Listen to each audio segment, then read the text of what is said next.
आज का टॉपिक है चैलेंजेस ऑफ डेवलपिंग इकोनॉमी। इसका मतलब कि सरकार के सामने क्या क्या चैलेंजेस है। तो चलो हम लोग स्टार्ट करते हैं। Challenges of developing economy.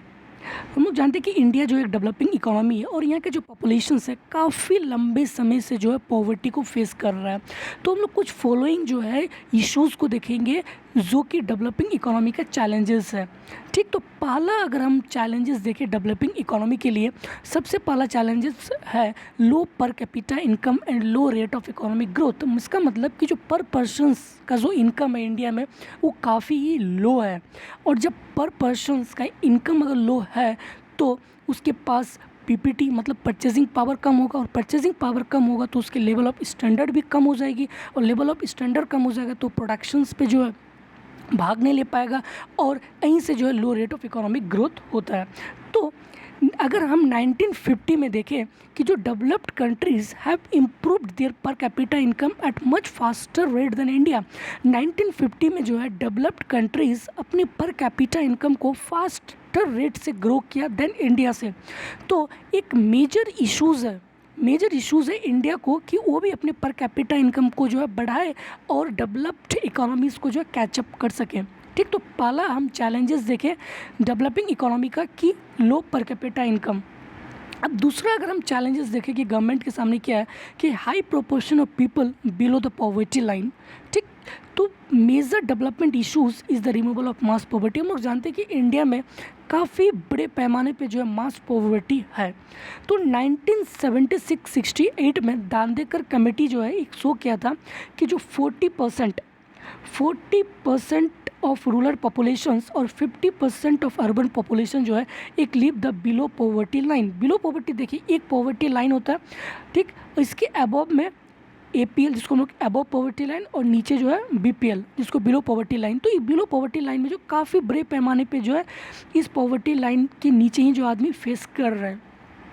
ठीक, तो 40% रूरल पॉपुलेशंस और 50% अर्बन पॉपुलेशन जो है बिलो द पॉवर्टी लाइन में है, और टेकन टुगेदर इसको अगर दोनों को अगर हम लोग लें तो 215 मिलियन पर्सन जो है पुअर मतलब बिलो द पॉवर्टी लाइन में थे 1976-68 के टाइम। मतलब दांडेकर कमेटी ने इस चीज़ को फाइंड आउट किया था कि 215 मिलियन पर्सन जो पुअर है, और पूरे टोटल पॉपुलेशंस का 41%। आप समझ सकते हैं कि 41% लोग 1967-68 में जो है बिलो पॉवर्टी लाइन में थे।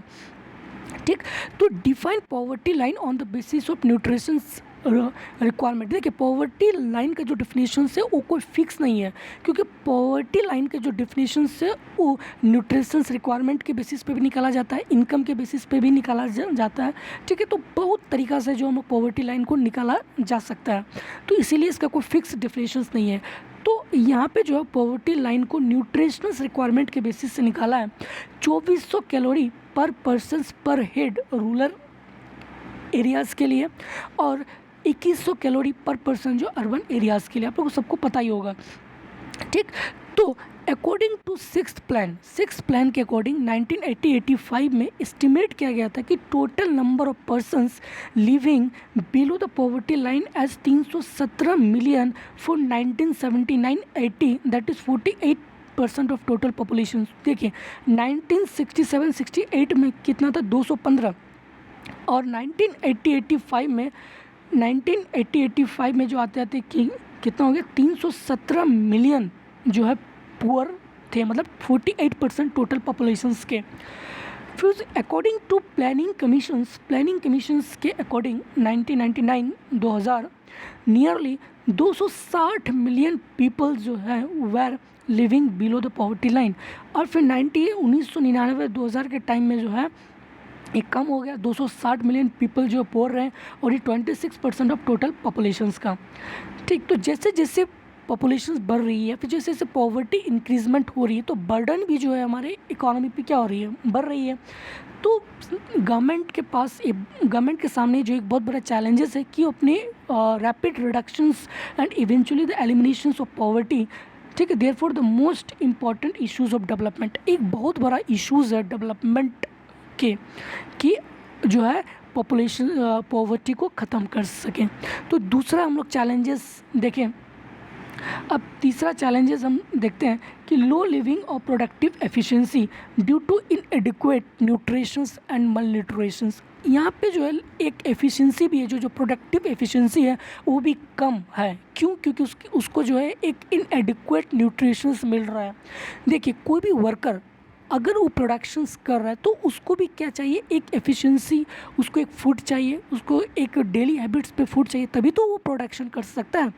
तो इसीलिए जो है यहाँ का, अगर इंडिया का अगर देखा जाए तो यहाँ का प्रोडक्टिव एफिशिएंसी भी कम है। क्यों? क्योंकि उसको जो है एक अच्छे मात्रा पे जो है न्यूट्रिशंस नहीं मिल पा रही है, वो मल न्यूट्रिशन का शिकार हो रहा है। ठीक, तो न्यूट्रिशन जो है इन्फ्लुएंस इकोनॉमिक डेवलपमेंट, और ये तो जाहिर सी बात है कि भाई न्यूट्रिशन जो है वो इन्फ्लुएंस करता है हमारे इकोनॉमिक डेवलपमेंट पे via racing the level of productivity, efficiency and intelligence of the community. देखिए, कोई भी वर्कर को अगर उसको ठीक मात्रा पे अगर न्यूट्रिशंस मिले, ठीक, तो वो क्या होगा कि वो अच्छे मतलब ठीक से जो प्रोडक्टिव कर पाएगा, उसका एफिशिएंसी काफ़ी अच्छा होगा, और जो एफिशिएंसी अच्छा होगा तो प्रोडक्शंस भी क्या होगा, ज़्यादा होगा। तो अकॉर्डिंग टू NSS, जो national sample survey, 56% urban populations और 49% जो अर्बन पॉपुलेशन वो सफ़र इन एडिक्वेट न्यूट्रिशंस। मतलब कि 56% अर्बन पॉपुलेशन ऐसे थे कि जो उसको जो है इन एडिक्वेट न्यूट्रिशन, मतलब उसको जो है एक सफिशिएंट अमाउंट पे न्यूट्रिशंस भी नहीं मिलता था। और 49% रूरल पॉपुलेशन ऐसे हैं उसको भी जो है इनएडिक्वेट न्यूट्रिशंस का वो शिकार हो रहा है। तो not get a sufficient amount of calorie intake, उसको जो है sufficient amount of calorie intake भी नहीं मिल पा रही है 56% अर्बन पॉपुलेशंस को और 49% रूरल पॉपुलेशंस को। अमिताभ कमिटीज़ के अकॉर्डिंग कि जो per capita consumption of cereals has gone down from 15.4 kg to 14.4 kg per month में जो है सीरियल्स का जो कंजम्पशन था वो 14.4 kg से 14.4 kg हो गया रूरल के लिए, और अर्बन के लिए जो है 14.4 टू 11 हो गया अर्बन के लिए। ठीक, तो NNMB जो है इन चीज़ को फाइंड आउट किया था, national nutrition monitoring bureau. The foregoing analyze, जो हम लोग इस चीज़ को एनालाइज किया तो bring out the clear need for an integrated policies with regard to prices. हम लोग इन चीज़ को जो भी डिस्कस किए तो इससे सीधे मालूम चलता है कि सरकार को एक इंटीग्रेटेड पॉलिसी लाना चाहिए ताकि प्राइस ठीक हो, प्रोडक्शंस ठीक हो, डिस्ट्रीब्यूशंस हो फूड ग्रेन का अच्छे से। ठीक, तो तीसरा चैलेंज हम लोग देखें। अब चौथा चैलेंजेस अगर हम लोग देखें कि गवर्नमेंट के सामने क्या है, वो है imbalance between population size, resources and capital. ठीक, यहाँ पर इम्बैलेंस है पॉपुलेशन साइज का, रिसोर्सेज का और कैपिटल का। हम लोग जानते हैं कि रैपिड ग्रोथ ऑफ पॉपुलेशंस की इंडिया जो है एक second most populous country in the world में जो इंडिया सेकंड पोजीशंस पे आता है पॉपुलेशंस के मामले में। तो अगर यहाँ के अगर देखा जाए इंडिया में तो पॉपुलेशन जो है काफ़ी फास्ट रेट से ग्रो हो रहा है। ठीक है, और ये जो है इफ़ेक्ट करता है हमारे इकोनॉमिक डेवलपमेंट पे।